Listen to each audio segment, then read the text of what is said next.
Hoje, no Bíblia Comentada, vamos explorar Êxodo capítulo 31, mergulhando nos detalhes preciosos sobre a capacitação divina para a construção do tabernáculo, o significado profundo do sábado de Deus e Israel e a entrega das tábuas do testemunho, escritas pelo próprio dedo de Deus. Cada versículo nos revela a santidade de Deus, sua soberania e como ele chama seu povo a refletir sua glória em obediência e reverência. Prepare-se para uma jornada rica em significado, ligando as instruções de Deus aos grandes planos de redenção que se cumprem em Cristo. Vamos juntos.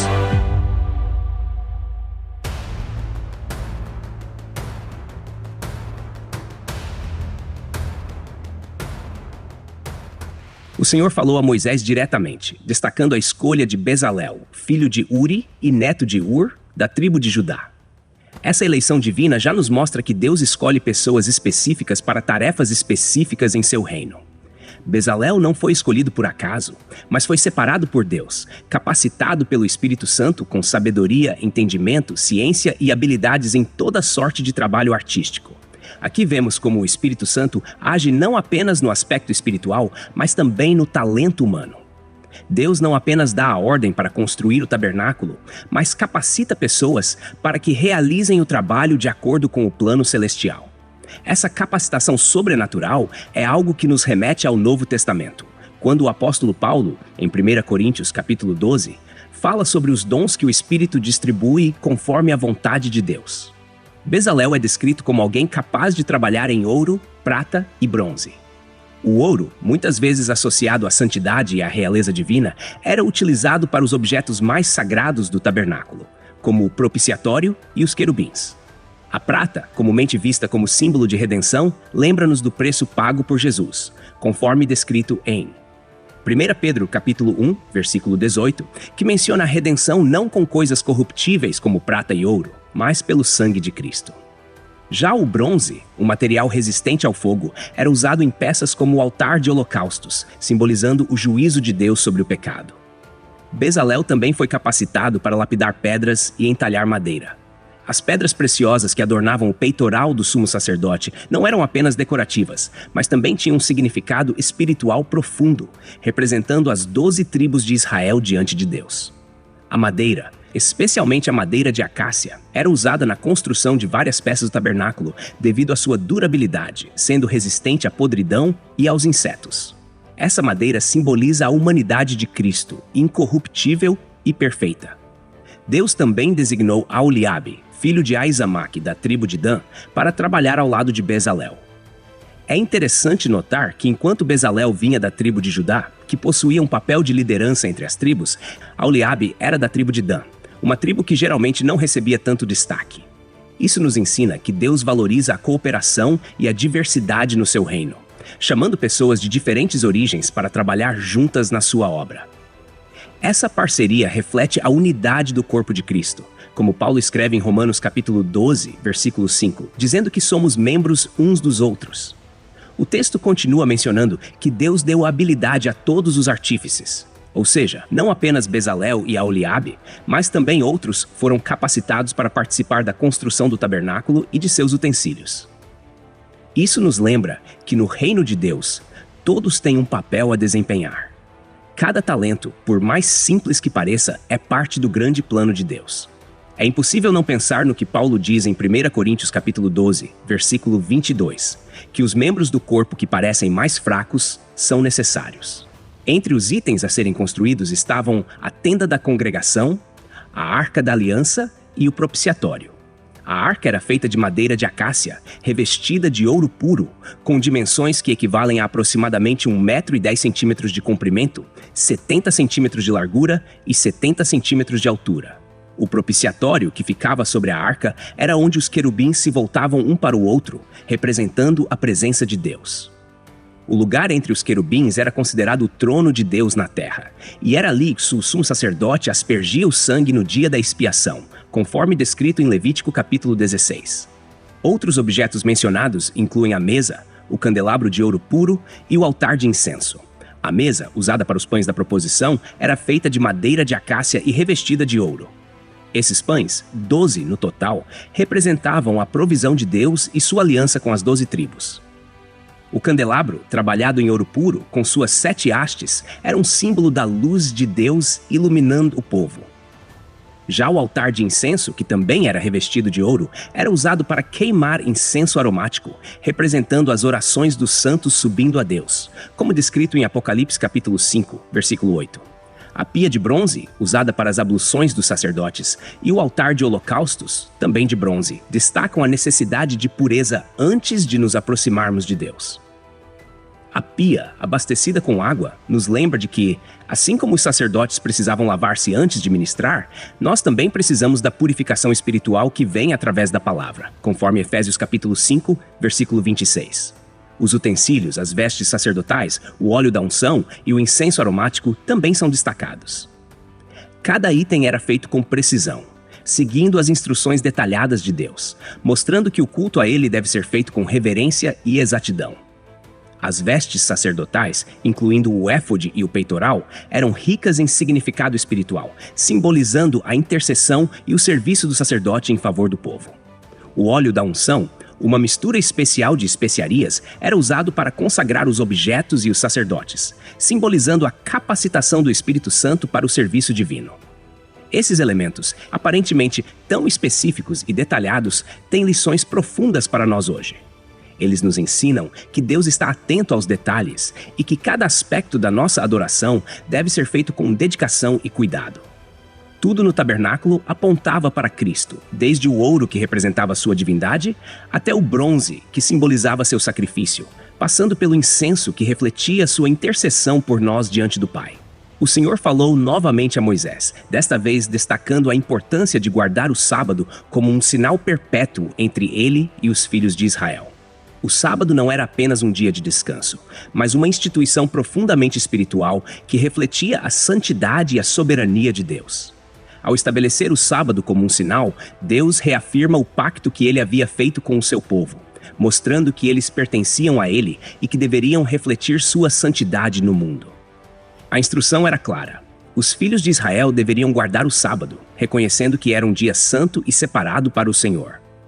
Esse descanso semanal tinha um propósito espiritual profundo, pois apontava para a criação, onde Deus trabalhou durante 6 dias e descansou no 7º, como narrado em Gênesis capítulo 2, versículos 2 e 3. Esse descanso não implicava cansaço, mas uma conclusão e satisfação divina com a obra realizada. Assim, os israelitas, ao seguirem esse padrão, reconheciam Deus como o Criador soberano e sustentador de todas as coisas. O versículo 13 destaca a expressão "Eu sou o Senhor que vos santifico". Isso nos lembra que a santificação é uma obra exclusiva de Deus. Não era o descanso em si que tornava o povo santo, mas o reconhecimento de que eles eram separados para Deus. O sábado funcionava como um lembrete constante de que o relacionamento deles com Deus era único e especial. Da mesma forma, para os cristãos hoje, o descanso em Cristo é essencial, como ensinado em Hebreus capítulo 4, versículos 9 a 11, que fala do descanso de Deus como algo acessível pela fé. No versículo 14, Deus alerta que a violação do sábado teria consequências graves, incluindo a pena de morte. Essa severidade reflete a seriedade do pacto entre Deus e Israel. Não guardar o sábado era, em essência, um ato de rebeldia contra o Criador e uma rejeição ao seu governo. Isso pode parecer rígido para os padrões contemporâneos, mas no contexto da aliança mosaica, cada aspecto da lei tinha implicações espirituais e comunitárias profundas. A observância do sábado ajudava a manter a identidade espiritual e cultural do povo em meio às nações pagãs que o cercavam. O versículo 15 enfatiza novamente que 6 dias são designados para o trabalho, mas o 7º é um sábado de descanso absoluto. Essa separação clara entre trabalho e descanso refletia o equilíbrio que Deus desejava para o seu povo. Enquanto o trabalho era essencial e honrado, o descanso era um lembrete de que tudo, incluindo a força para trabalhar, vinha de Deus. Essa ordenança tinha implicações sociais e econômicas também, pois proporcionava um descanso universal, estendido até mesmo aos servos e animais, como descrito em Êxodo capítulo 20, versículo 10. O versículo 16 reforça que a guarda do sábado seria um sinal perpétuo entre Deus e os filhos de Israel. Esse pacto tinha um aspecto geracional, mostrando que as instruções de Deus não eram apenas para o presente, mas também para o futuro. A observância do sábado perpetuava a memória da criação e da redenção. No Novo Testamento, vemos que Jesus traz um entendimento mais profundo do sábado, mostrando que ele é o Senhor do sábado, conforme registrado em Mateus capítulo 12, versículo 8. O descanso que o sábado simbolizava encontra seu cumprimento em Cristo, que nos oferece descanso para nossas almas, como ele mesmo declarou em Mateus capítulo 11, versículo 28. No versículo 17, Deus declara que o sábado é um sinal perpétuo, porque em 6 dias ele criou os céus e a terra, e no 7º descansou e tomou alento. Esse descanso divino, descrito como tomar alento, é uma linguagem antropomórfica que nos ajuda a compreender a satisfação de Deus em sua criação perfeita. Esse versículo não apenas reafirma a narrativa da criação, mas também conecta o sábado ao poder criador de Deus, que continua sustentando todas as coisas pela palavra do seu poder, como descrito em Hebreus capítulo 1, versículo 3. O capítulo termina no versículo 18, com Deus entregando a Moisés as 2 tábuas do testemunho, escritas pelo próprio dedo de Deus. Essas tábuas de pedra não eram apenas um símbolo tangível do pacto, mas também um testemunho da aliança que Deus fez com Israel. A expressão escritas pelo dedo de Deus destaca a origem divina da lei, reforçando sua autoridade e imutabilidade. Essas tábuas, que continham os 10 mandamentos, seriam colocadas na Arca da Aliança, simbolizando a centralidade da lei no relacionamento entre Deus e o seu povo. Esses versículos nos mostram como Deus é detalhista em suas instruções e como ele deseja que o seu povo o reconheça em todos os aspectos da vida. Desde o sábado até as tábuas da lei, cada detalhe aponta para um Deus que é santo, soberano e profundamente envolvido com o seu povo. Essa narrativa nos desafia a refletir sobre como reconhecendo Deus como Criador, Redentor e Sustentador em nossas próprias vidas hoje. A entrega das 2 tábuas do testemunho marca o clímax do capítulo e reafirma a seriedade do pacto de Deus com Israel. Essas tábuas, feitas de pedra e escritas pelo próprio dedo de Deus, simbolizam a aliança imutável e eterna entre o Criador e o seu povo. A pedra, como material durável, reflete a permanência dos mandamentos divinos, que permanecem como princípios universais para todas as gerações. As tábuas não eram meros objetos. Elas representavam a própria presença de Deus no meio do seu povo. Colocadas dentro da Arca da Aliança, no Santo dos Santos, elas serviam como um lembrete constante de que Deus habitava entre eles e de que sua vontade deveria ser obedecida. A maneira como foram escritas pelo dedo de Deus nos faz pensar na autoridade inquestionável da lei e na reverência com que deveria ser tratada. Ao concluirmos a reflexão sobre este capítulo, podemos perceber como cada detalhe aponta para Cristo e para o propósito redentor de Deus. O descanso do sábado prefigura o descanso final que temos em Jesus, o cumprimento perfeito da lei. As tábuas do testemunho nos lembram da lei que ele veio cumprir, vivendo uma vida sem pecado em nosso lugar. E o tabernáculo, que seria construído segundo as instruções de Deus, aponta para o verdadeiro tabernáculo, que é Cristo habitando em nós. O convite que recebemos ao estudar este capítulo é para reconhecermos o Senhor como o centro de nossas vidas, aquele que nos santifica, que nos chama a descansar em sua graça e a viver segundo os seus preceitos. Que possamos viver de forma a refletir a glória de Deus em tudo o que fazemos, lembrando sempre que Ele é o Deus Criador, Redentor e Santificador, que nos convida a participar de sua obra e a caminhar em comunhão com Ele todos os dias.